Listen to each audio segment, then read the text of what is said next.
Hello YouTube, I'm back and today we are gonna make smash burgers.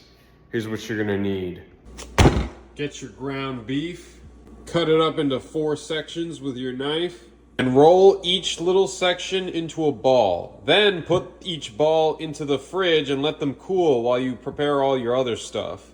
Next up, bacon.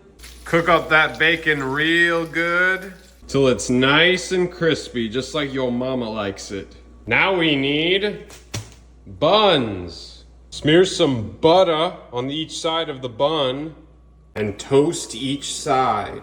Then take your meatballs out of the fridge and add all your seasonings. Then you want to oil up your pan, smash those burgers, and then let them cook. Then once one side is cooked well enough, get your cheese pieces and cook them alongside the burger and let that cheese melt. Once your burger's done, it's time to assemble.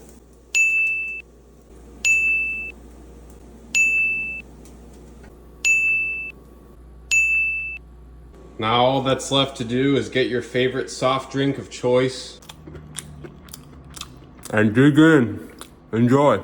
Actually, never mind. This thing didn't turn out as good as I thought. The underside of the bun is soggy as fuck, and the meat's not bad. It's just it's just too chunky. I should have just cut this into smaller pieces. So instead, this video is called How Not to Make a Smash Burger, because this thing is too big to be a smash burger. So yeah, bye. Forget everything you just learned.